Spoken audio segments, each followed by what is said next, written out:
What is going on, guys? Welcome back to your Lake Fork Guide, another episode of Guides Network. Today we're going to get you some in-depth instructional information doing what we do best here, and that is going more in depth than anybody else is willing to, giving up all the goods on how to catch these big East Texas Lake Fork bass.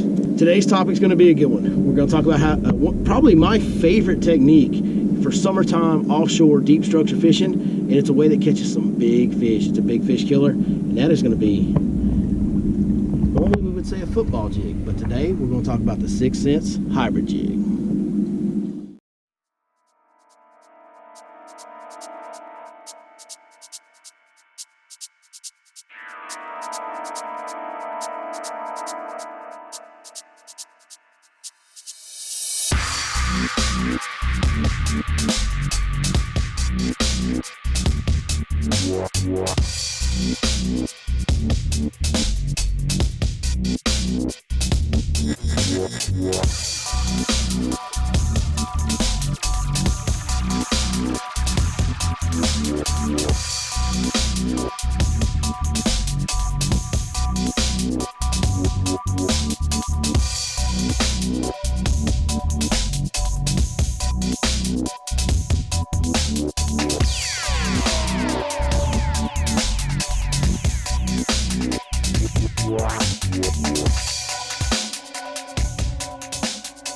So if you guys watched last week's Guides Network episode, it was an in-depth instructional on the type of structure these fish like to use in the early summertime while they're still in kind of a post-spawn mode. We talked about those long points.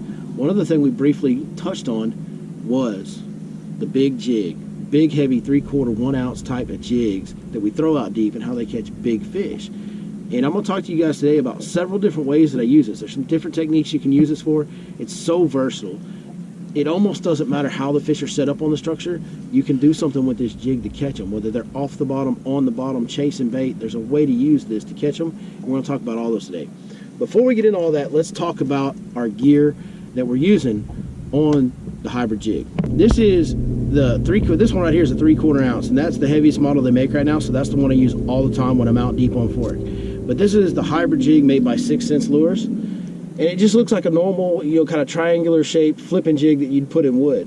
Here's the difference. The bottom of this jig has a little bit of a bevel to it, a little bit of a curve.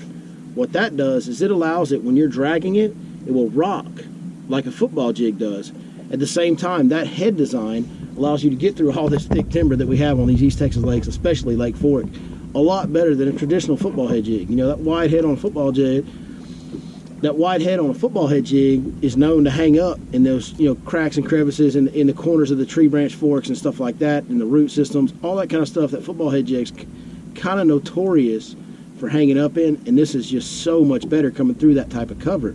There is a time when I trim my skirts on my football jigs and I trim my craws, and that's when I'm dragging them real slow. And we'll talk here in a little bit about the different types of retrieve techniques, but the only time that I'll trim my skirt real short up to the hook bend and trim my crawl down real short is just when I'm only dragging it. There's a stroking technique and a swimming technique that I use where I actually want the skirt to be full. I want a full length crawl in there. It's a pretty big profile bait, but what that does is as that jig is moving, it just flows and it moves more water and it just draws more attention to it. So I like to leave a full skirt and a full crawl in there for those techniques. Next thing, rod. This is a 6 Sense Lux Series rod. I'm throwing this big jig on a 7/6 heavy with a fast action. This is a great jig rod, guys. It's very light, it's very sensitive, but it's got a ton of power for a 7/6 rod. Just love it. And as you guys can see, with everything from 6 Sense Lures, just the fit and finish of it, it comes out of the package, it just looks so good. They do such a good job of making things, making products that you can really be proud to fish. When you fish 6 Sense products, you're going to look sharp with your gear. As far as line goes, always for me on a big jig, it's going to be 20-pound fluorocarbon, 100% of the time. I do not like braid, especially fishing offshore structure like this. That braid will cut grooves into the wood and dig into it more. It makes noise when it hits wood. I don't think the fish like that very much. So always 20-pound fluorocarbon for me when I'm fishing a jig. One thing that's very important, 7 to 1 or higher gear ratio reel. This one right here is a Daiwa Fuego. I like this reel very much. It's very affordable. It's like a $100 reel, but it casts really well. It's a really smooth reel, and it's got a 7.3 to 1 gear ratio is the model that I'm using here. All right, so that's the gear. Now, for areas that we're doing this in, like I said, if you guys saw the video last week, you kind of saw the full breakdown on that, but I'll kind of briefly discuss it with you right here. What I'm looking for is long, and I mean super long, the longest points that I can find that run out into the middle of the main lake, and at the end of them fall off into preferably 40 plus feet of water. I want the top of that point, the crest of that point where the fish are setting up, to be somewhere between 17 and 18 to 25 feet of water. That's kind of my depth zone where I want my flat spot on the top of that point. Timber, no timber, doesn't really matter to me. I'm going to check, those fish are relating to the bottom contours, so I'm going to check all of those spots like that I can find on the map, and I'm going to use my electronics to identify whether or not those fish are holding on there or not. And by the way, guys, 6 cents rods, 6 cents hybrid jig, both of those items from 6 Cents Lures, you can get a 10% discount on everything from 6 Cents Lures. When you go there and you make an order, when you get to the checkout screen, there's a spot down there that says enter a promo code, punch in the code, your Lake Fork Guide, all one word, all lowercase, and you'll get a 10% discount on anything you buy. So if you're interested in getting some hybrid jigs, interested in getting some of these rods, which I highly recommend, be sure you punch in that code, save yourself a little money. For my trailer, my primary trailer is going to be the Smash Crawl from Smash Tech. I'll link that below as well. 6 Cents will be linked below. Smash Tech will be linked below. The Smash Crawl on their site. This is a green pumpkin. This color right here that I'm using is called Crawfish Drone. But I'm going to be honest with you guys, and I know all my sponsors, they don't like it when I tell you this, just get you a green or a brown or something like that. I mean, when you're fishing them out deep like that, go with something that's kind of a natural type color, and you'll be good. First retrieve, and the one where I actually will trim the skirt and the crawl down really short and compact, it's just going to be a drag and retrieve. So once I've got those fish marked on the spot, I've got my waypoints marked. I'm going to use my front graph to set up on those waypoints where I can make a good cast across them. I'm going to try and cast the jig past the school of fish. After it hits the water, I'm actually going to strip a little line so that jig will fall straight down, because if you don't, it will pendulum back to you, and sometimes you can miss part of that school. Then I'm going to wait for the jig to get all the way on the bottom. Just hit bottom. Now once it hits bottom, all I'm going to do is reel up my slack, point my rod at it, and now I'm going to just lift. And I'm just going to slowly drag. And you'll feel that bait will catch on some rocks, it'll catch on some root systems of trees. Just keep it coming. You'll feel that fish when he hits it. They usually, with that jig, they'll wrap it on the head pretty hard. I mean, they'll hit it.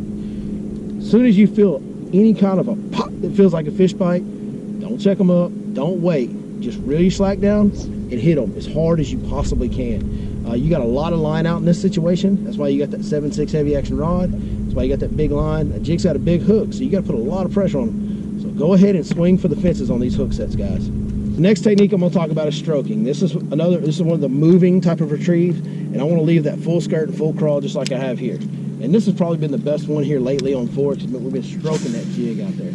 Again, we'll make a long cast past the school, strip a little bit of line, let that jig fall all the way to the bottom. All right, so once that jig's on the bottom, I'm going to get just a little bit of bow in my line, and I'm going to pop it.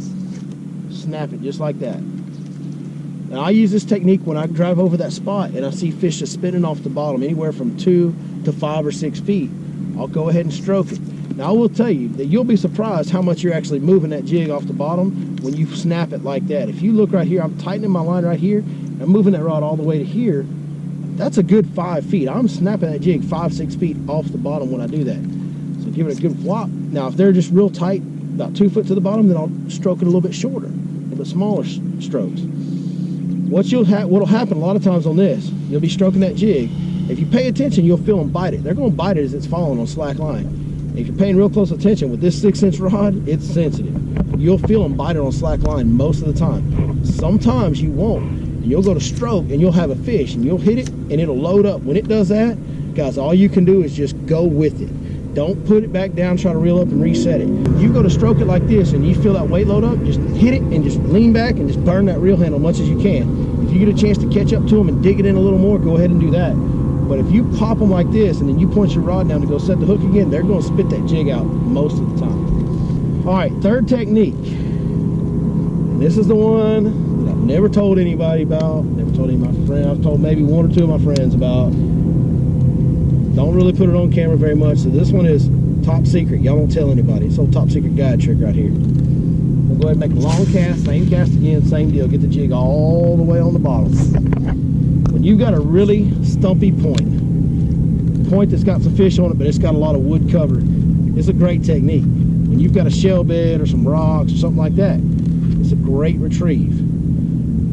This, in a lot of ways for me, has taken place of deep cranking. If I see streaks on the graph, they're really chasing shad real hard. If I see a lot of bait around the fish that are on the structure, I'll go to this technique. Once that jig is all the way on the bottom, all I'm gonna do is get my slack out of it, reel it down tight, and once I've got my line tight, I'm gonna point my rod straight down all the way to the water. And now I'm just gonna do this. Steadily reel. Every once in a while I'll give it a little jump. I'm trying to keep that jig in contact with the bottom, but keep it swimming. This is a swimming retrieve. That beveled head on that on that hybrid jig is going to keep that bait bouncing around and rocking like this, and your jig's just down there boom, boom, boom, bouncing around, and those claws are flapping behind it the whole time. It's basically like having a swim jig and structure in 20 plus foot of water, and it is absolutely a great way to train wreck them, because not a lot of people do this. There's a few, but not very many people do this with the jig, and these fish don't see it very often. And when they're in the mood to eat and chase, and you give them that old low crawl swimming technique, buddy, I'm gonna tell you, you can dump the clutch and empty the house real quick.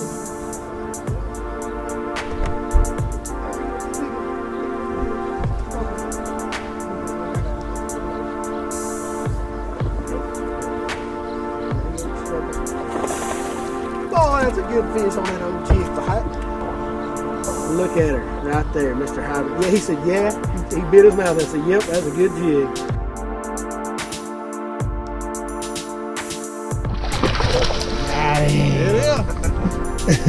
There you go, brother. Hell yeah. That's good. That's why we throw that old hybrid jig out there. Ain't right. That deep one. Look how fat that thing is.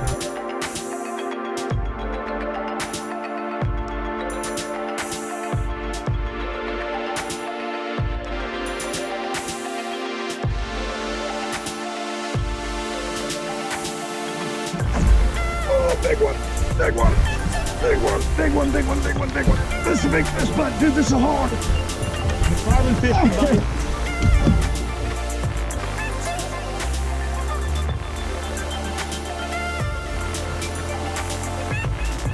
Alright guys, that's how I fish the big hybrid jig for 6-inch lures. That's my big 6-inch rod, and it's gonna catch you a lot of big bass. Hope you guys had fun watching this. I hope it was able to help you. Hey man, get out there, get after some of these deep offshore structure fish.